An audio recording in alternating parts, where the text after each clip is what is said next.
রাসূল ডাক দিয়ে বললেন, সাহাবী শোনো, বিশ্বজাহানের নবী নবী মুহাম্মাদুর রাসূলুল্লাহ সাল্লাল্লাহু আলাইহি ওয়াসাল্লামের শরীরের অংশ যার শরীরে যায়, ওই শরীরটা আল্লাহ তাআলা কোনোদিন ওই জাহান্নামের আগুন দিয়ে পোড়াবে না। জোরে বলেন সুবহানাল্লাহ। আল্লাহ রাসূল ওযু করেছেন, বেশ কিছু সাহাবা নবীজির ওযুর পানিগুলি ধরে আর গায়ে মাখে। আল্লাহ রাসূল বলতেছে, কি ব্যাপার তোমরা এমন করো কেন? সাহাবীরা বলতেছে, ইয়া রাসূলুল্লাহ, ইয়া হাবিবাল্লাহ, আপনার ওযু করা পবিত্র পানিটা জমিন চুষে নেবে হয় না, এইটা আমাদের শরীরে মাখতেছি, কারণ আপনার এই ওযু করা পানিটা যখন গায়ে লাগায় আমি একটা আলাদা শান্তি অনুভব করি। কথা বলেন ঠিক কিনা? আল্লাহ রাসূল গরমে ঘেমে যায়, কিন্তু উরওয়া ইবনে মাসউদ ওইখানে 3 দিন অবস্থান। নবীজির প্রতি সাহাবার এত আদর, এত মায়া, এত ভালোবাসা, এত খেদমত, এত সেবা। কয়েকজন সাহাবা একটা বোতল হাতে করে নবীজির গায়ের এই ঘামগুলি শুষে শুষে বোতলের মধ্যে রাখে। আল্লাহ রাসূল বলতেছেন, কি ব্যাপার এমন করো কেন? সাহাবী ডাক দিয়ে বলতেছে, ইয়া রাসূলুল্লাহ, ইয়া হাবিবাল্লাহ, এইখানে মদিনায় যত বড় বড় মার্কেট আছে না কেন, যত ভালো দামি আতর আছে না কেন, আপনার শরীরের এই ঘামটা যখন আমরা গায়ে মাখি, যতক্ষণ পর্যন্ত আমাদের গায়ে থাকে পোশাক, ততক্ষণ পর্যন্ত মিশকে আম্বারের থেকেও বেশি সুঘ্রাণ আমাদের গায়ে পাওয়া যায়। বলেন সুবহানাল্লাহ। এই উরওয়া ইবনে মাসউদ তিনি যখন নবীর প্রতি এত মায়া দেখলেন, ভালোবাসা, খেদমত, সেবা, যত্ন, তিনি বলতেছেন, আহারে আমি আসলাম নবীজির দুশমনি করার জন্য, অথচ দেখি নবীজির আদর্শবান হয়ে সাহাবারা নবীর এত পাগল হয়েছে, কোনো খাদেম, কোনো বাদশাকে টাকা দিয়ে হলেও এত খেদমত করে না।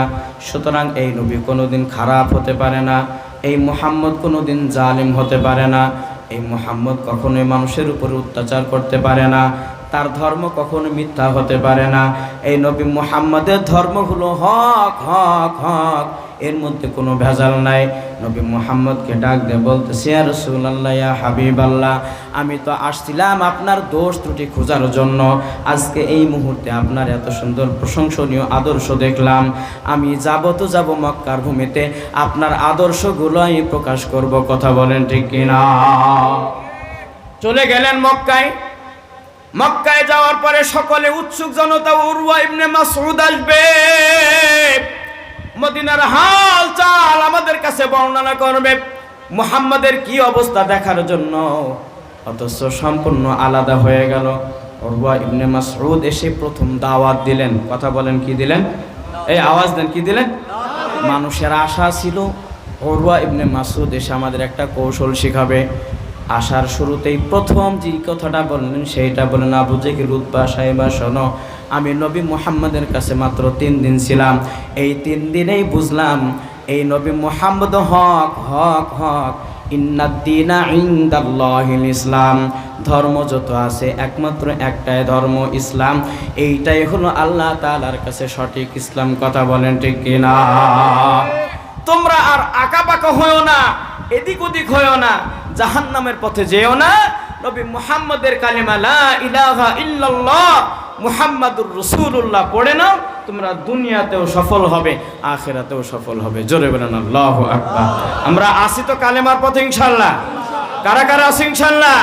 নারায়ে তাকবীর, নারায়ে তাকবীর, নারায়ে তাকবীর। আলেম উলামা যেখানে,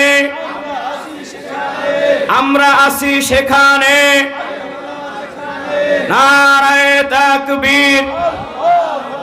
আল্লাহ তাআলা আমাদের ইদাস সামাউ শাক্কাত, আল্লাহ তাআলা বলেন, এ বান্দা তুমি ওই দিনের কথা স্মরণ করো যেই দিন তোমার মাথার উপরে সুবিশাল আসমান চৌচির হয়ে ফেটে ফেটে জমিনে পড়ে যাবে। ইদাস সামাউ শাক্কাত, সেই দিনের কথা স্মরণ করো যেই আসমানটা তোমাদের মাথার উপরে ছাদের মতো করে তোমারে ছায়া দেয়া রাখে। শুধু তাই না, আল্লাহ তাআলা বলেন, যেই জমিন তুমি দেখতেছো এই জমিনেরও একদিন মরণ হয়ে যাবে। জমিন জমিনের জায়গায় থাকবে না, আসমান আসমানের জায়গায় থাকবে না। তাইলে মানুষ তুমি কেমন করে এই কথার উপরে আস্থা রেখে তোমার জীবন পরিচালনা করো? তোমার কি কোনোদিন মরণ হবে না? তোমাকে কি কবরে যাওয়া লাগবে না? তোমার কি হায়াতে জিন্দেগি একদিন শেষ হবে না? কোটি কোটি টাকার মালিক, তারও শেষ ঠিকানা হয় কবর।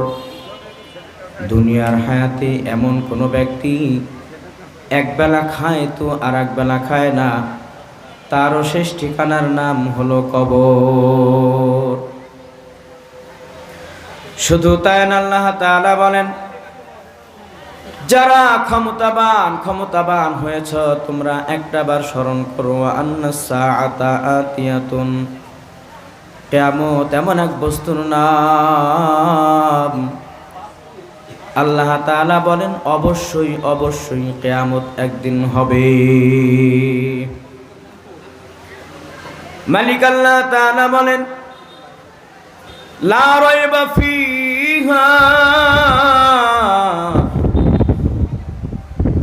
কিয়ামত তো আসবে আসবে অবশ্যই আসবে। শুধু তাই নয়, ওয়া আন্নাস সাআতা আতিয়াতুন লা রাইবা ফিহা, কিয়ামত যে আসবে এর মধ্যে কোনো সন্দেহ নাই। সম্মানিত হাজিরিন, বেশি আলোচনা শোনার প্রয়োজন নাই। আল্লাহ তাআলা বলেন, একটা আয়াতের উপরে আমল করে দেখো, তোমার জীবনটা পাল্টে যাবে। তুমি কোথায় রয়েছো? তোমার স্থান কোথায়? তুমি একটাবার ভাবো, তোমার থেকে বড় ক্ষমতাশীল ব্যক্তিও পৃথিবীর থেকে বিদায় হয়ে গেছে। তোমার থেকে সম্পদশালীও পৃথিবীর থেকে বিদায় হয়ে গেছে। শুধু তাই নয়, সম্পদশালী তারা যে দুনিয়া থেকে ধ্বংস হয়ে গেছে তার উদাহরণ আল্লাহ তাআলা কোরআনের মধ্যে দিয়েছেন। ইন্না কারুনা কানা মিন কওমি মূসা ফাবাগা আলাইহিম, আল্লাহ তাআলা বলেন সম্পদশালীদের মধ্যে একজন ছিল, তার নাম হলো কারুন। তার সম্পদের কোনো অভাব ছিল না। আল্লাহর নবী মূসা আলা নবিয়িনা ওয়াসসালাতু সালাম ডাক দিয়ে বলেন, কারুন, তোমার সমুদয় সম্পদের যাকাত তুমি প্রদান করো, এতিম মিসকিনকে দান করো। এতিম অসহায় যারা তাদের মধ্যে তোমার সম্পদের যাকাত প্রদান করো। কারণ তখন ডাক দিয়ে বলতেছে, মূসা, আমার যে সম্পদ দেখতেছো এটা তো আমার পৈতৃক সম্পদ। তুমি কি বলো, আমার সম্পদের যাকাত কেন আমি মানুষরে দেব? আল্লাহর নবী মূসা আলা নবিয়িনা ওয়াসসালাতু ওয়াসসালাম ডাক দিয়ে বললেন, এ কারুন, আহসিন কামা আহসানাল্লাহু ইলাইক, আল্লাহ তাআলা তোমাকে সম্পদ দিয়ে যেই করুণা করেছে, তোমাকে যে দয়া করেছে, তোমার সম্পদের একটা অংশ তুমি গরিব এতিম মিসকিনের মধ্যে দিয়ে মানুষের জন্য একটু দয়া করো। তখন এই কারণ ডাক দিয়ে বলতেছে, না না না, এই সম্পদ কি বলো, আমাকে আল্লাহ তাআলা দেবে কেন? এই সম্পদ হলো আমার বাপ দাদার সম্পদ। আপনারা একটু বলেন তো, সম্পদ দেওয়ার মালিক কে? আল্লাহ। একটু আওয়াজ দিয়ে বলেন কে? আল্লাহ। ক্ষমতাও দেওয়ার মালিক কে? আল্লাহ। হায়াত দেওয়ার মালিক কে? আল্লাহ। রিজিক দেওয়ার মালিক কে? আল্লাহ। আমি এই যে কথা বলতেছি, কথা বলার শক্তিদাতাও হলেন আমার আল্লাহ। আপনারা সামনে বসে বসে কোরআনের কথাগুলি শুনতেছেন, এই যে শ্রবণ শক্তিও দিয়েছেন, কে? আওয়াজ দিয়ে বলেন। ওই মালিক আল্লাহ তাআলা বলেন, যারা সম্পদশালী তারাও শিক্ষা গ্রহণ করো। এই কারুনকে যখন সম্পদ দেওয়া হলো, যাকাত প্রদানের জন্য আহকাম দেওয়া হলো, এই কারুন তখন ডাক দিয়ে বলতেছে, মূসা, না না, আমি আমার সম্পদের যাকাত দেব না। মূসা আলাইহিস সালাম তাকে আদেশ করেই দিলেন, একদিন একটা মজমার ভিতরে মুসা নবীনা ওয়াসসালাতু ওয়াসসালাম রয়েছেন। হঠাৎ করে এক মহিলা সামনে দাঁড়ায় বলতেছে, এ মুসা, তোমার কথা, তোমার আলোচনা, তোমার নসিহত তোমরা শুনতে চায় না। মুসা আলাইহিস সালাম ডাক দিয়ে বললেন, কেন কেন? মহিলায় ডাক দিয়ে বলতেছে, মুসা তুমি আমার সঙ্গে জিনা করেছো। আওয়াজ দিয়ে বলেন নাউজুবিল্লাহ। মুসা আলাইহিস সালাম তো আল্লাহর পয়গম্বর। পৃথিবীর হায়াতে যত নবী রাসূল আসছে সকলের ভিতরে সব থেকে বেশি রাগান্বিত, রাগওয়ালা, মেজাজওয়ালা নবীর নাম হলো হযরতে মুসা আলা নবিয়িনা ওয়াসসালাতু ওয়াসসালাম।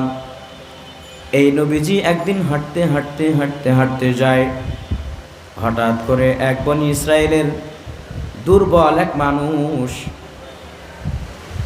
বাদশার রান্নাঘরের বাবুর্চির সঙ্গে তর্ক বিতর্ক হয়। বাবুর্চি ডাক দিয়ে বলতেছে, বনি ইসরায়েলের দুর্বল, আমার এই কাঠের বোঝাটা মাথায় করে আমার রান্নাঘরে দিয়ে আসো। বনি ইসরায়েলের এই যুবক ডাক দিয়ে বলতেছে, তুমি না ফেরাউনের চাকরি করো, তোমার কাজ তুমি করবে কেন? তোমার কাজ আমার দিয়ে করাও। এইবার এই রান্নাঘরের বাবুর্চি ফেরাউনের, সে বলতেছে, তুমি কি জানো আমি হইলাম ফেরাউনের ঘরের বাবুর্চি, আমার ক্ষমতা কেমন তুমি কি জানো? আমি যা বলবো তোমার তাই করা লাগবে। কিন্তু ঘটনাক্রমে হযরতে মুসা আলা নবিয়িনা ওয়াসসালাতু ওয়াসসালাম ওই রাস্তা দিয়েই যায়। বনি ইসরায়েলের যুবক ডাক দিয়ে বলতেছে, ভাই মুসা, দেখো না ফেরাউনের ঘরের বাবুর্চি তার ক্ষমতা থাকার কারণে তার নিজের দায়িত্বওয়ালা কাজ আমার মাথায় চাপাইতে চায়। মুসা আলাইহিস সালাম ডাক দিয়ে বলতেছে, কথা তো তাই।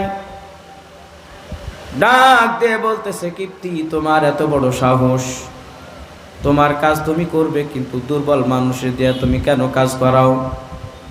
যখন একটু মুখে মুখে তর্ক হয়েছে, মুসা আলাইহিস সালাম তার মাথার উপরে একটা ঘুষি মারছে। আল্লাহ তাআলা এই আলোচনা করেন, ফাওয়াকাযাহু মুসা ফাকাদা আলাইহি। মুসার শরীরে এত পরিমাণ রাগ, ওই রাগের বশবর্তী হয়ে মাত্র একটা ঘুষি মারছে তো ওই কিপ্তি, ওই যে রান্নাঘরের বাবুর্চি, একটা ঘুষি খাওয়ার সাথে সাথেই দুনিয়ার থেকে বিদায়। এই হলো মুসা আলা নবিয়িনা ওয়াসসালাতু ওয়াসসালাম। যখন তার আত্মমর্যাদায় লেগে গেল, মহিলা আমারে বদনাম দেয়, মহিলাকে কাছে ডাকলেন, একটা আওয়াজ দিয়ে বললেন, মহিলা তোমার এত বড় সাহস, তুমি আমার নামে বদনাম দিতেছ। হাদিসের ইতিহাসে আছে বাবা, মুসা আলাইহিস সালাম যখন বেশি রাগান্বিত হয়ে যাইতেন তখন তার শরীরের পশমগুলি প্যারাকের মতো খাড়া হয়ে যেত। চেহারার ভিতরে একটা রূপ চলে আসতো, ভয় চলে আসতো। মুসা আলাইহিস সালাতু ওয়াস সালামের যখন রাগ উঠে গেছে, এই মহিলায় যখন মুসা আলাইহিস সালামের চেহারার দিকে তাকায়ছে, সে ভীত সন্ত্রস্ত হয়ে মুসা আলাইহিস সালামকে ডাক দিয়ে বলতেছে, মুসা, মূলত আমি আপনাকে মিথ্যা কথা বলেছি। আসলে ওই যে কারুন নামের একজন ব্যক্তি সম্পদশালী, সে মাত্র আমারে কিছু টাকার বিনিময়ে নাটক সাজাইছে। সে আমারে কিছু টাকা দিতে চেয়েছে যেন আমি আপনাকে মানুষের মধ্যে অপমান করি। বলেন নাউজুবিল্লাহ। মুসা আলাইহিস সালামের বুঝতে বাকি থাকলো না। মুসা আলাইহিস সালাম বুঝলেন কারুনকে জাকাতের আহকাম করার কারণে, আদেশ দেওয়ার কারণে কারুন আমারে লজ্জিত করতে চায়। এমনই ঘটনা সংক্ষেপ করে বোঝেন। মুসা আলাইহিস সালাম এত পরিমাণ রাগান্বিত হয়ে গেলেন। এই কারুনের এত সম্পদ ছিল, কোন কোন বর্ণনায় আছে এই কারুন সম্পদ যেই ঘরগুলিতে রাখত, গোডাউনের চাবিগুলি বহন করার জন্য 80টা উট ব্যবহার করা লাগতো। এত পরিমাণ সম্পদ ছিল যে সম্পদের খাজানার চাবিগুলি টানতে হতো 80টা উটের পিঠে করে। আল্লাহ তাআলা বললেন ওয়া আন্নাস সাআতা আতিয়াতুন লা রাইবা ফী। দুনিয়ার হায়াত বলা মানুষ যারা সম্পদশালীও হয়েছো, আয়াতটার দিকে লক্ষ্য করো। আল্লাহর নবী মুসা আলাইহিস নবিয়্যিনা ওয়া সালাতু ওয়াস সালাম রাগান্বিত হয়ে গেলেন। সে এমন একটা বদ্দুয়া করলেন, মাটিকে বললেন, ও মাটি, এই কারুন যেন জমিনের উপরে আর কোনোদিন ঘুরতে না পারে। মাটির উপরে আদেশ হয়ে গেল। কারুন হঠাৎ করে তার হাঁটু পর্যন্ত মাটি গিলে ফেলেছে। কারুন যখন দেখলো হাঁটু পর্যন্ত মাটির মধ্যে পা ঢুকে গেছে, অনেক চেষ্টা করে কিন্তু মাটি তার পা ছাড়ে না। আল্লাহর নবী মুসা আলাইহিস নবিয়্যিনা ওয়া সালাতু ওয়াস সালাম মাটিরে ডাকতে বলতেছে, থামলি কেন? আরো গিলে নেয়। মাটি তখন মাজা পর্যন্ত গিলে ফেলছে। এই ইতিহাসটা এমন, শুধু কারুনের মাজা পর্যন্ত ডুবেছে তাই না, কারুনের যত সম্পদ ছিল সব সম্পদ কারুনের সঙ্গে সঙ্গে মাটির মধ্যেই দাবতেছে। আল্লাহ রাসূল জনাবে মুহাম্মদুর রাসূলুল্লাহ সাল্লাল্লাহু আলাইহি ওয়াসাল্লাম বর্ণনা করেন, সেই দিন মুসা আলাইহিস সালাম এত পরিমাণ রাগান্বিত হয়েছিলেন, কারণ তার আদর্শের উপরে, তার চরিত্রের উপরে কলঙ্কের দাগ লাগানোর চেষ্টা করেছিল। কারণ নবীরা হয় মাসুম, নবীরা গুনাহ করার সুযোগ থাকা সত্ত্বেও গুনাহ করে না। কথা বলেন ঠিক কি না? পৃথিবীর হায়াতের একজন নবী ছিলেন হযরতে ইউসুফ আলাইহিস নবিয়্যিনা ওয়াস সালাতু ওয়াস সালাম। যদি তার জীবনী বর্ণনা করি 2 দিনের বেশি লাগবে, তাও শেষ হবে না বাবা। সংক্ষেপ করে বোঝায়, আল্লাহর নবী ইউসুফ আলাইহিস সালাতু ওয়াস সালাম তাকে যখন তার 11টা ভাই কুয়ার মধ্যে ফেলে দিল, একটা বণিক দল তাকে হেফাজত করলো, কিন্তু মূলতই হেফাজতকারীর নাম হলো আল্লাহ। আওয়াজ দিয়ে বলেন, হেফাজতকারী কে? আল্লাহ। ওয়াল্লাহু খায়রুন হাফিজা, ওয়াল্লাহু খায়রুন হাফিজা। আল্লাহ তাআলা বলেন, পৃথিবীর হায়াতে তুমি যদি কোনো বিপদে পড়ে যাও, মানুষের কাছে আগে ধরো না, কেননা আল্লাহ তাআলা বলেন ওয়াল্লাহু খায়রুন হাফিজা। আল্লাহ তাআলা হইলেন উত্তম তোমার হেফাজতকারী। কথা বলেন ঠিক কি না? আল্লাহ তাআলা বণিক দলের মাধ্যমে ইউসুফ আলাইহিস সালামকে হেফাজত করলেন। সংক্ষেপ করেও যদি বুঝাইতে চায়, আজিজে মিসর তার বিবি যখন একটা হাট থেকে ইউসুফ আলাইহিস সালামকে গোলাম হিসাবে ক্রয় করে নিয়ে গেলেন, আজিজে মিসর তার বিবিকে ডাকতে বললেন, বিবি, তুমি যে সন্তানটা বাড়িতে আনছো, আমার মনে হয় এই সন্তানটা আমাদের বড় কাজে লাগবে। বলেন সুবহানাল্লাহ। এই সন্তানটা গোলাম। আল্লাহর নবী ইউসুফ আলাইহিস সালাতু ওয়াস সালাম আজিজে মিসরের বাড়িতে মানুষ হতে লাগলেন। একদিন যায়, 2 দিন যায়, মাস পার হয়, বছর পার হয়। ইউসুফ আলাইহিস সালামের বয়স যত বাড়ে চেহারা তত সুন্দর হয়। যখন যুবক বয়স উপনীত হয়ে গেল, আজিজে মিসরের স্ত্রী তিনিও অনেক সুন্দরী ছিলেন। ইউসুফ আলাইহিস সালামের চেহারা দেখে সে নিজেকে ঠিক রাখতে পারে নাই। এক প্রকার তার প্রেমে পড়ে গেছে, ভালোবাসায় পড়ে গেছে। আপনারা ইতিহাস জানেন, আমি সংক্ষেপ করে বলি। আল্লাহর নবী ইউসুফ আলাইহিস সালামের সঙ্গে সে দুরাচার করার জন্য, গুনাহের কাজ করার জন্য এমন একটা ঘরের জায়গা করলেন, এমন একটা জায়গা বানাইলেন, যেই জায়গা পর্যন্ত পৌঁছাইতে 1টা 2টা নয়, 7টা দরজা ভেদ করা লাগে। কয়টা? জোরে বলেন। 7টা। শুধু এই গুনার কাজটা করার জন্য আজিজে মিসরের স্ত্রী তিনিও জানতেন ইউসুফ এত যত্নবান ছেলে, এত ভালো মানুষ, তার আদর্শ এত সুন্দর, আমি যদি তাকে প্রস্তাব দিই কখনোই মানবে না, কখনোই মানবে না। যার কারণে সে পূর্ব প্রস্তুতিমূলক এমন একটা ঘরের মধ্যে ঢুকাইছে, যেই ঘর পর্যন্ত যাইতে 7টা দরজা ভেদ করা লাগবে। শুধু তাই না, 7টা ঘরের দরজায় 7টা তালা লাগাইছে। কয়টা জোরে বলেন?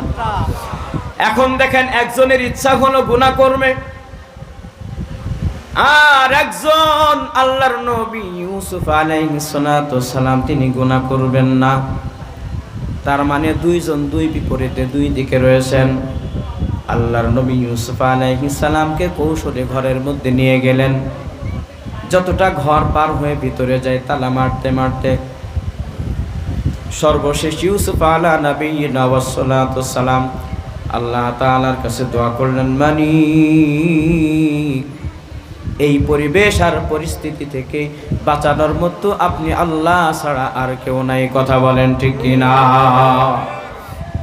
কোন বান্দা কোন বান্দি যদি গুনাহ মুক্ত জীবন গড়তে চায়, সামনে গুনাহ আসবে কিন্তু গুনাহ তারে ছুঁইতে পারে না। মালিক আল্লাহ তাআলা এইটার উদাহরণ ইউসুফ আলাইহিস সালামের মধ্যে দান করেছেন। ইউসুফ আলাইহিস সালামকে বারবার লোভ দেখানো হয়, চেহারা দেখানো হয়।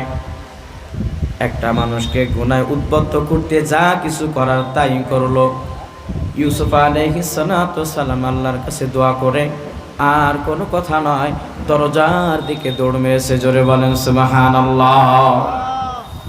জুলাইখা জানে ইউসুফ যতই দৌড়াক দরজা পর্যন্তই তার সীমানা, আর যাইতে পারবে না, যাইতে পারবে না। কিন্তু যখন দরজা পর্যন্ত পৌঁছাইছেন, আল্লাহ তাআলা ফেরেশতা জিবরিল আমিন আলাইহিস সালামকে পাঠাইলেন, জিবরিল যাও, আমার নবী ইউসুফ দৌড় দিয়েছে গুনাহমুক্ত জীবন গঠনের জন্য। খবরদার খবরদার, ওই দরজায় যেন আমার ইউসুফের শরীর টাচ না করে। বলেন সুবহানাল্লাহ। শরীর টাচ করার আগেই আল্লাহ তাআলা দরজা উন্মুক্ত করে দিয়েছে। জোরে বলেন সুবহানাল্লাহ। আল্লাহর নবী ইউসুফ আলাইহিস সালাম একটা দৌড়, দরজার তালা খুলেছে 7টা। কয়টা? জোরে বলেন। একটা দৌড়ে 7টা দরজা খুলে গেছে। যখন পার হয়ে চলেই গেল, ইউসুফ আলাইহিস সালামের পিছন দিক থেকে জামাটা চেপে ধরা হলো, জামাটা ছিঁড়ে গেল। আমি ঘটনা এই দিকে যাওয়ার জন্য বলতেছি না, আলোচনার মূল অংশ হলো আল্লাহ তাআলা নবী রাসূলকে পৃথিবীর হায়াতে পাঠিয়েছেন। কোন নবী কোনো দিন কোনো গুনাহ করতে পারে না। কথা বলেন ঠিক কিনা? গুনার সম্পূর্ণ সরঞ্জাম যেখানে উপস্থিত, আল্লাহর নবী ইউসুফ আলাইহিস সালাম গুনাহ করে নাই, গুনাহ থেকে দৌড় দিয়েছে। আর মুসা আলাইহিস সালাম তো গুনার কাছে যায় নাই, অথচ ওই মহিলা যখন বদনাম দিয়েছে, ও আল্লাহর নবী মুসা, আপনি আমার সঙ্গে জিনা করেছেন। আল্লাহর নবী মুসা আলাইহিস সালাম এত পরিমাণ রাগান্বিত হয়েছেন, এত পরিমাণ কষ্ট পেয়েছেন, সারাটা জীবন যিনি চরিত্রের উপরে দণ্ডায়মান, তার মর্যাদার উপরে, তার আত্মমর্যাদার উপরে যখন কালিমা লেপন করার চেষ্টা করা হয়েছে, আল্লাহর নবী মুসা আলাইহিস সালাম রাগান্বিত হয়েছেন। আল্লাহর নবী সাল্লাল্লাহু আলাইহি ওয়াসাল্লাম বর্ণনা করেন, সেই দিন মুসা আলাইহিস সালাম এত পরিমাণ রাগান্বিত হয়েছে, কারণ যখন মাজা পর্যন্ত ডুবে গেল মাটির ভিতরে, আল্লাহর নবী ডাক দিয়ে বলেন, হে আমার উম্মতের দল, কারণ যদি মুসার কাছে প্রার্থনা না করে ওই সময় আল্লাহর কাছে প্রার্থনা করত, আল্লাহ, আমি যেই গুনাহ করে ফেলেছি, মুসা আলাইহিস সালামকে আমি যে বদনাম দিতে চেয়েছি, আমি বড় অপরাধ করেছি, আল্লাহ আপনি আমারে মাফ করে দেন। আল্লাহ রাসূল সাল্লাল্লাহু আলাইহি ওয়াসাল্লাম বর্ণনা করেন, সেই দিন কারণ শুধুমাত্র মুসার কাছে প্রার্থনা করেছিল, আর মুসা আলাইহিস সালাম তিনি ওই কারুনের প্রতি এত পরিমাণ ক্ষিপ্ত হয়ে গেলেন, তিনি কখনোই ওই কারুনের কথা শ্রবণ করে নাই। সর্বশেষ কারুন সহ তার সমুদয় সম্পদ জমিনের নিচে এখনো পর্যন্ত নামতেছে। কথা বলেন ঠিক কি ঠিক?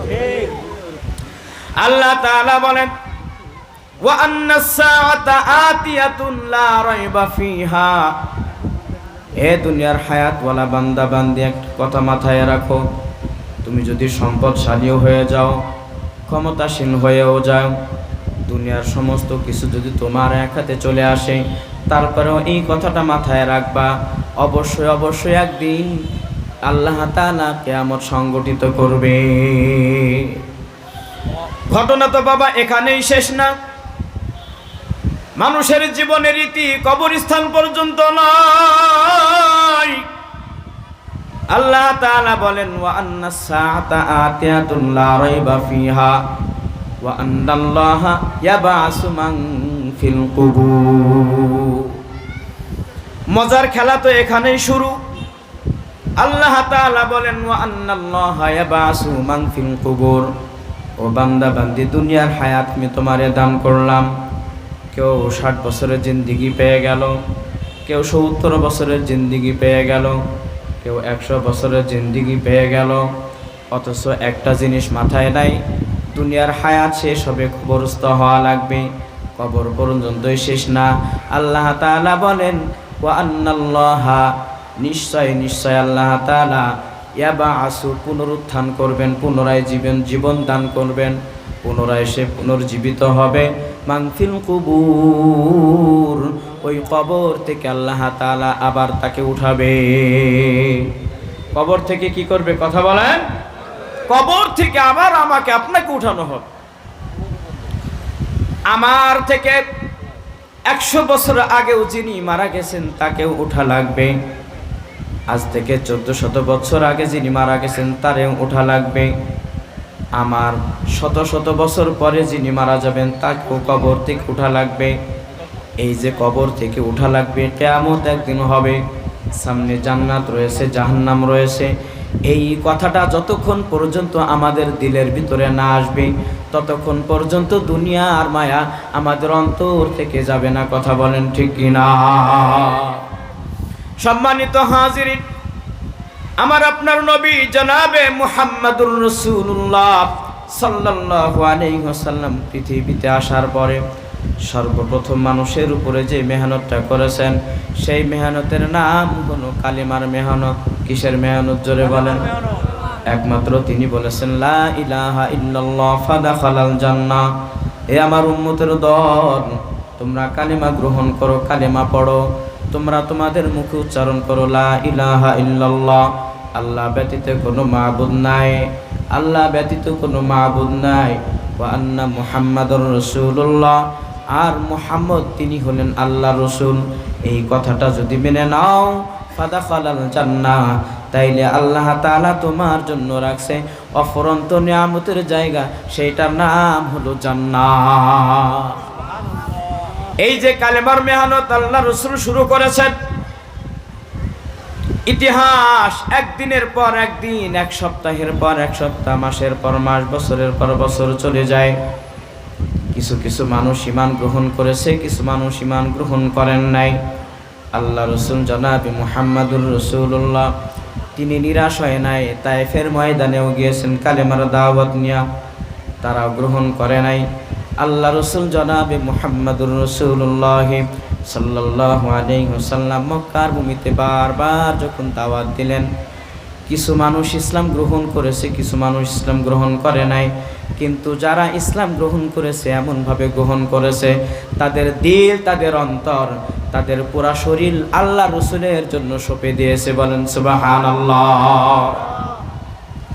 নবী মুহাম্মদকে এমন মানছে বাবা, তাদের দিলটা পরিষ্কার পরিচ্ছন্ন হয়েছে, নবীর জন্য জীবন উৎসর্গ করে দিয়েছেন বাবা। আল্লাহ রাসূল মক্কায় যখন দাওয়াত দিতে লাগলেন, কাফের মুশরিক যারা ছিল, যত বড় বড় লিডার ছিল, তাদের একটাই কথা, এই মুহাম্মদ যদি মক্কার ভূমিতে থাকে, এর কথার ভিতরে এক আলাদা জাদু রয়েছে। ও যখন কোরআন তেলাওয়াত করে, কোরআন তেলাওয়াতের মধ্যে আলাদা জাদু রয়েছে। এত জাদু, এত জাদু, মক্কার বাহিরের থেকে একজন আসছেন, গ্রাম এলাকার থেকে। সর্বপ্রথম আবু জেহেলের সঙ্গে দেখা হলো। আবু জেহেল বলতেছে, তুমি কোথা থেকে আসছো? ওই বেদুইন ডাক দিয়ে বলতেছে, দূর, বহু দূর। আবু জেহেল ডাক দিয়ে বলতেছে, মক্কায় ঢুকছো, ভালো কথা, তবে শোনো, মক্কার অলিতে গলিতে যেখানে যাও, এইখানে একজন মানুষ আছে যার নাম হলো মুহাম্মদ, খবরদার তার সঙ্গে দেখা করবা না, তার কাছে যাবা না। কিন্তু দেখেন, মানুষের একটা অভ্যাস হলো, আল ইনসানু হারিসুন ফি মা মুনিআ, মানুষকে যেই কাজ নিষেধ করা হয় সেইটাই বেশি করে। কথা বলেন ঠিক কিনা? পাগলকে সাঁকো নাড়ানোর কথা মনে করে দেওয়ার মতো। গ্রাম এলাকা থেকে যখন এই লোকটা আসছে, আবু জেহেল ডাক দিয়ে বলতেছে, যাই করো, মুহাম্মদের কাছে যায় না। বলে, কেন? মুহাম্মদ কি জানি একটা তেলাওয়াত করে, বারবার পড়ে, সাধারণ মানুষ শুনলে তার কথায় জাদুগ্রস্ত হয়ে যায়। এই বেদুইন গ্রাম থেকে আসছে, তার মনের মধ্যে একটা প্রশ্ন উদয় হলো, কি বলে মানুষের কথায় নাকি জাদু হয়, কি তেলাওয়াত করে, কি পাঠ করে, শুনবো দেখি। এইবার তার আসল উদ্দেশ্যপূর্ণ কাজকে রেখে দিয়ে নবী মুহাম্মদের কাছে গেলেন।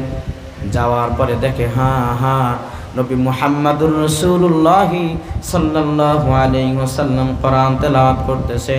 এই ব্যক্তি যখন কোরআন তেলাওয়াত শুনলেন, কারণ আরবিয়ান যারা, আরব দেশের মানুষ যারা, আরবিতে কোরআন তেলাওয়াত অর্থ বুঝবে না? আওয়াজ দেন। আপনারা বাঙালি, আমি বাংলায় কথা বলতেছি, বুঝতেছেন না? আল্লাহ রাসূল কোরআন তেলাওয়াত করে আরবিতে, যারা শ্রবণ করতেছে তারা আরবি ভাষা খুব ভালোই বোঝে। এই লোকটা চিন্তা করলো, না, একজন পাগল উম্মাদ ব্যক্তির মুখের কথা, এইটা কোনো দিন জাদুগ্রস্ত হতে পারে না। কথা বলেন ঠিক কিনা? আসছিল বাবা দেখার জন্য, আসছিল একটু মাপার জন্য, মুহাম্মদ কেমন। নবী মুহাম্মদকে মাপতে যে নিজেই দাড়ি পাল্লায় উঠে গেছে, সে নিজে ওজন হয়ে গেছে। ডাক দিয়ে বলতেছে, মুহাম্মদ, আসছিলাম তোমার বদনাম শুনতে, তবে কালেমার এই মালাটা আমার গলায় পরায়া দেন, আমি এখন আমার বাড়ি পর্যন্ত যাব, আপনার সুনাম করতে করতে। জোরে বলেন আল্লাহু আকবার। এই যে আবু জেহেল, উতবা সাইবা প্রকাশ্যে কোরআনের বিরোধিতা করত, কোরআনের এত মায়া, কোরআনের তেলাওয়াত এত সুন্দর। বাবা নবী মুহাম্মদ যখন রাতের গভীরে কাবা ঘরের ভিতরে কোরআন তেলাওয়াত করতেন, আবু জেহেল, উতবা সাইবা দিনের বেলায় সকলকে নিষেধ করত, খবরদার মুহাম্মদের কাছে যাবা না, কারণ সে যেই জিনিসটা তেলাওয়াত করে ওইটা শুনলেই কেমন জানি তার অন্তরটা নরম হয়ে যায়। কথা বলেন ঠিক কিনা? অন্তর নরম হয়ে যায়, খবরদার যাবা না। কিন্তু রাত্রি যখন গভীর, মক্কার মানুষগুলি যখন ঘুমায় যায়, এই আবু জেহেল, উতবা সাইবা রাতের বেলায় ঘুম হয় না। তাদের মনের মধ্যে একটা আকুবাকু করে যায়, ওই যে মুহাম্মদ কি জানি তেলাওয়াত করে, একটু শুনলে ভালো লাগে, মনটাও ফ্রেশ হয়। রাতের বেলায় যায় নবী মুহাম্মদের কোরআন তেলাওয়াত করে। একদিন হঠাৎ করে কোরআন তেলাওয়াত শুনতে কখন জানি ভোর হয়ে গেছে। মানুষের চেহারা দেখা যায়। আবু জেহেল বের হয়েছে, উতবা বের হয়েছে, সাইবা বের হয়েছে, আবু সুফিয়ান। হঠাৎ করে হযরত উমরের সঙ্গে দেখা, তার মানে কাবা ঘরের চত্বর পার হয়ে যখন বের হয়, মাত্র 2 থেকে 2টা রাস্তা, তারা ওই দিন একই রাস্তা দিয়ে বের হয়ে যাবে। হঠাৎ করে 4 জনের সঙ্গেই দেখা। আবু জেহেল ডাক দিয়ে বলতেছে, উমর কি ব্যাপার, তুমি কেন এইখানে? হযরত উমর ডাক দিয়ে বলতেছে, আবু জেহেল আপনি কেন এখানে? উতবা সাইবা ডাক দিয়ে বলতেছে, ও উমর, আজকে তুমিও কাবা ঘরের নিকটে যেই কারণে, আবু সুফিয়ানও সেই কারণে, আমিও সেই কারণে, আবু জেহেলও সেই কারণে। তার কারণ রাতের বেলায় যখন ঘুমাইতে যায়, এই নবী মুহাম্মদের কোরআন তেলাওয়াত শুনতে মন চায়, যতক্ষণ না শুনি আমার রাতে ঘুম হয় না। কথা বলেন ঠিক কিনা? তাইলে যারা কাফের, প্রকাশ্যে ইসলামের বিরোধিতা করে, কোরআনের বিরোধিতা করে,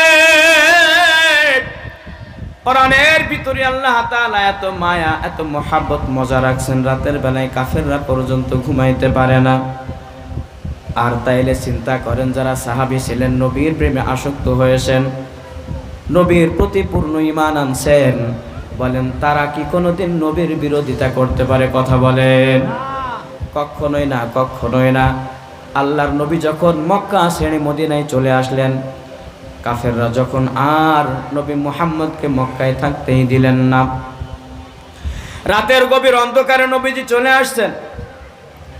মক্কার ভূমির বেশ কিছু যুবক যদিও কাফেরদের সামনে বলতে পারতো না, কিন্তু মনে মনে নবী মুহাম্মদকে খুব ভালোবাসতেন। একজন যুবকের নাম ছিল আব্দুল্লাহ। রাতের বেলায় যখন নবী মুহাম্মদ সাল্লাল্লাহু আলাইহি ওয়াসাল্লাম মক্কা ছেড়ে মদিনায় চলে গেলেন, একদিন যায়, দুই দিন যায়, আব্দুল্লাহ নবী মুহাম্মদের খোঁজ পায় না। আপনারা যারা হজ করেছেন, বাইতুল্লাহর একেবারে সন্নিকটে হলুদ রঙের একটা ঘর আছে, এই ঘরটাই হলো নবী মুহাম্মদ সাল্লাল্লাহু আলাইহি ওয়াসাল্লামের ঘর। আল্লাহর নবী ঘরে কম থাকতেন, কাবা ঘরে বেশি থাকতেন। সকাল নাই সন্ধ্যা নাই কাবা ঘরের ভিতরে বসে বসে আল্লাহর জিকির। ইন্নাল্লাযী ফারাদা আলাইকাল কুরআনা লারাদুকা ইলা মাআদ। আল্লাহ রাসূল যখন কাবা ঘর ছেড়ে যখন মদিনার দিকে রওনা হয়, বারবার কাবা ঘরের দিকে তাকায়, চোখের পানি ছেড়ে দিয়ে বলে, ও কাবা, তোমারে ছেড়ে আমার যাইতে মন চায় না। এইখানে আমার বাবার বাড়ি, এখানে আমার দাদার বাড়ি, ওই দেখা যায় আমার ঘর, আমি এতিম সন্তান। ও কাবা, আমি তোমাকে পেয়ে আমার সমস্ত দুঃখ বেদনা আমি ভুলে গিয়েছিলাম, কিন্তু মক্কার ভূমিতে কাফের মুশরিকরা আমারে থাকতে দিল না।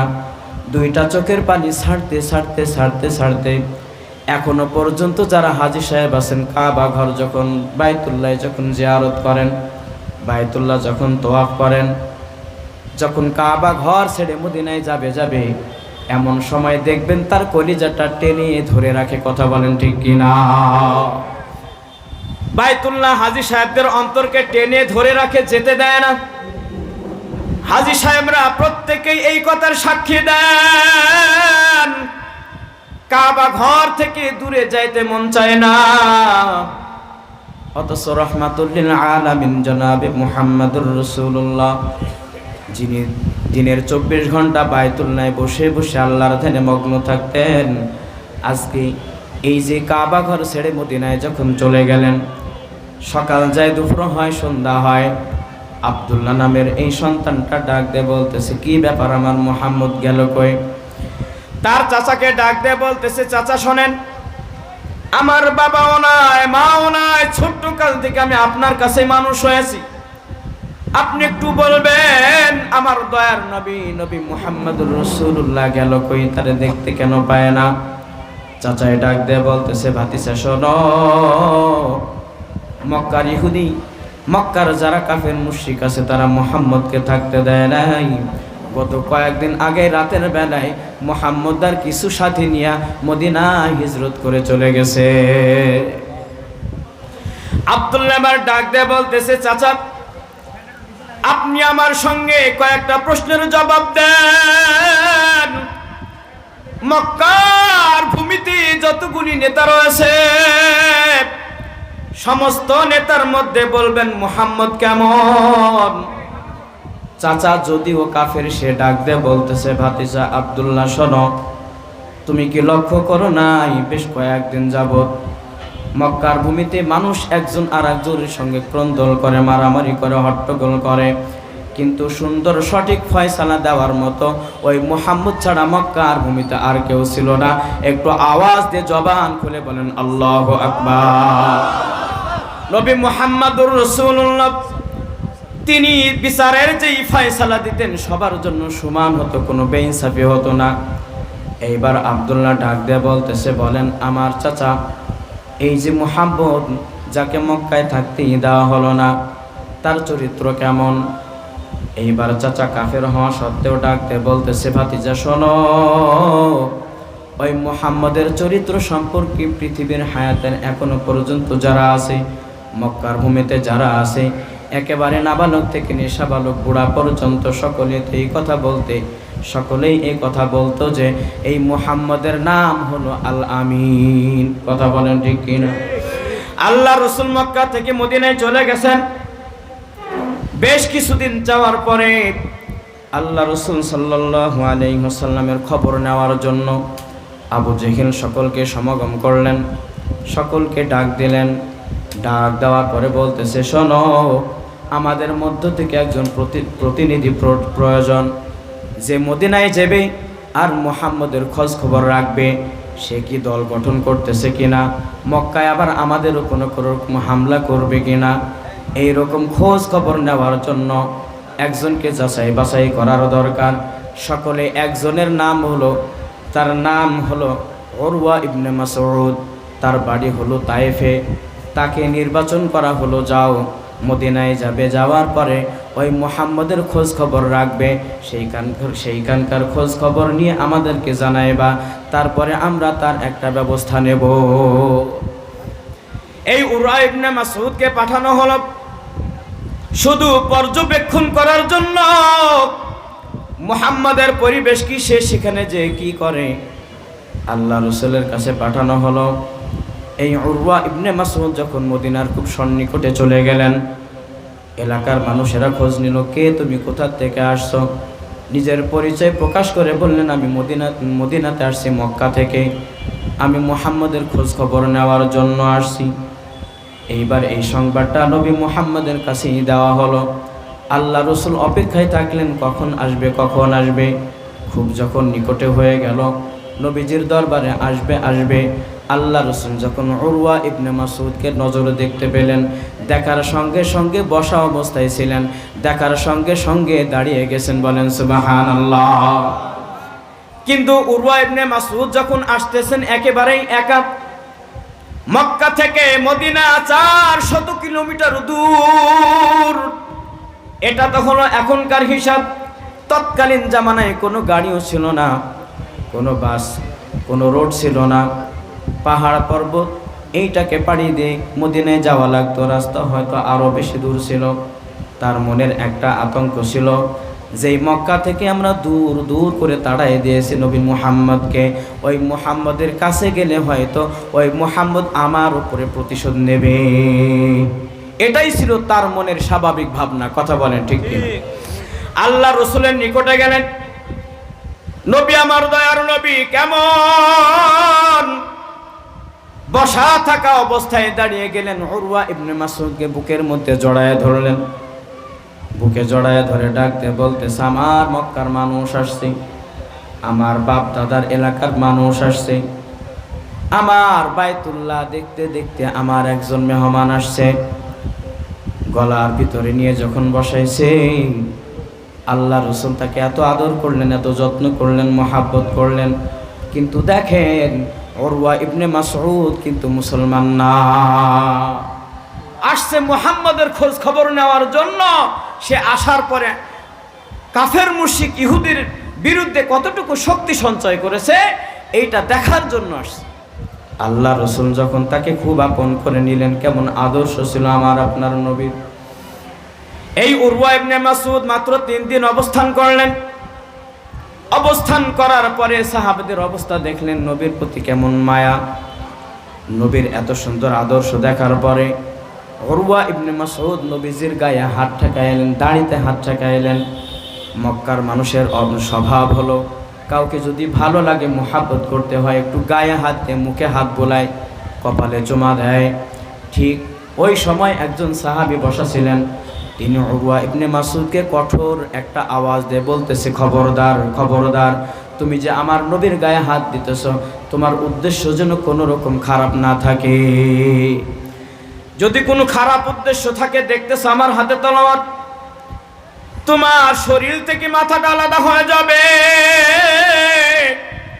উরওয়া ইবনে মাসউদ তিনি মনে মনে বলতেছে, আমি কত রাজা দরবারে গেলাম, কত বাদশার দরবারে গেলাম, নাজ্জাশীর দরবারেও গিয়েছি, কিন্তু আমি তো দেখি নাই এত খেদমত, এত ভালোবাসা, এত মহাব্বত একজন মানুষ আর একজন মানুষের জন্য করতে পারে।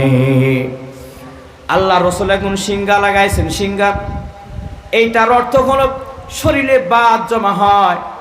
এক প্রকৃতির ডাক্তার আছে, হেকিম আছে, কবিরাজ আছে, তারা শরীরের একটা জায়গায় কানা করে অথবা কেটে ওইখান থেকে রক্ত বের করে ফেলে দেয়, চুষে বের করে ফেলে দেয়। আল্লাহ রসুলের একদিন এই রকম, যেটাকে হেজামা বলা হয়, রক্ত বের করছে, রক্ত বের করে বোতলের মধ্যে রাখছে। আল্লাহ রসুল বললেন একজন সাহাবীকে, যাও এই রক্তটা জমিনের মধ্যে পুঁতে ফেলো।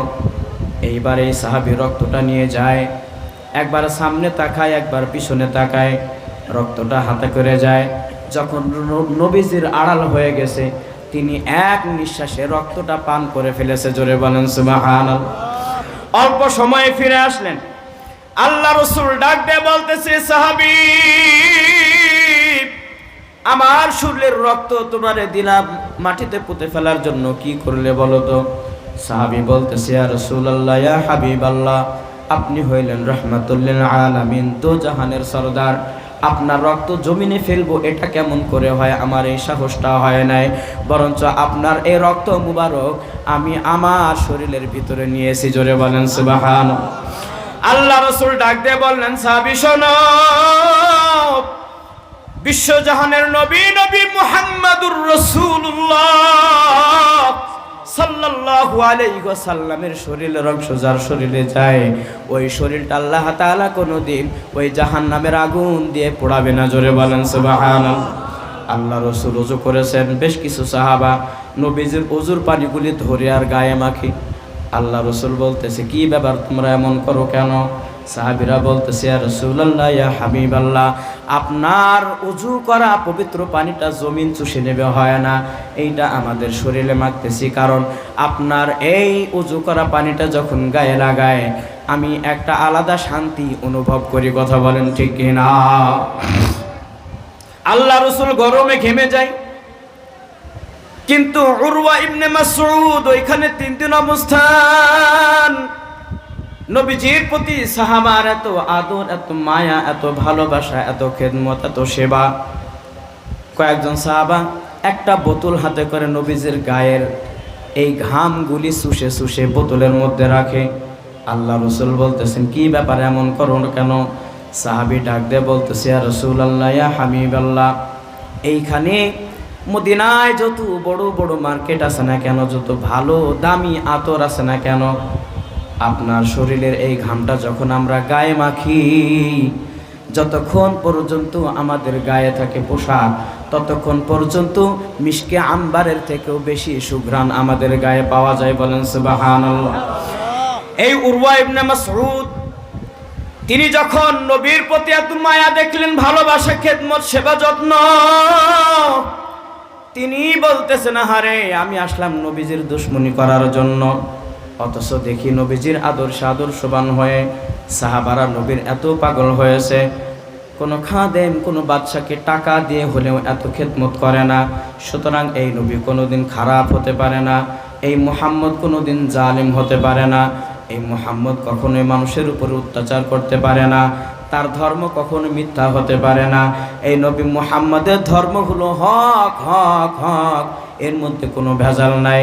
নবী মুহাম্মদকে ডাক দিয়ে বলতেছে, ইয়া রাসূলুল্লাহ, ইয়া হাবিবাল্লাহ, আমি তো আসছিলাম আপনার দোষ ত্রুটি খোঁজার জন্য, আজকে এই মুহূর্তে আপনার এত সুন্দর প্রশংসনীয় আদর্শ দেখলাম, আমি যাব তো যাব মক্কার ভূমিতে, আপনার আদর্শগুলোই প্রকাশ করব। কথা বলেন ঠিক কিনা?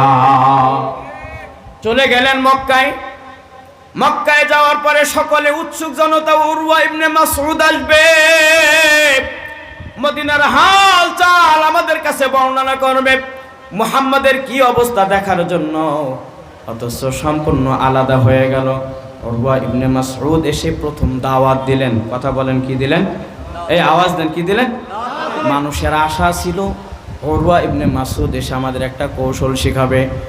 আসার শুরুতেই প্রথম যে কথাটা বললেন সেইটা বলেন, আবু জেহেল, উতবা, সাইবা, শোনো, আমি নবী মুহাম্মাদের কাছে মাত্র 3 দিন ছিলাম, এই 3 দিনেই বুঝলাম এই নবী মুহাম্মদ হক, হক, হক, ইন্নাদ-দীনা ইনদাল্লাহিল ইসলাম, ধর্ম যত আছে একমাত্র একটাই ধর্ম, ইসলাম, এইটাই হলো আল্লাহ তাআলার কাছে সঠিক ইসলাম। কথা বলেন ঠিক কিনা? তোমরা আর আঁকাবাঁকা হয়েও না, এদিক ওদিক হয়েও না, জাহান্নামের পথে যেও না।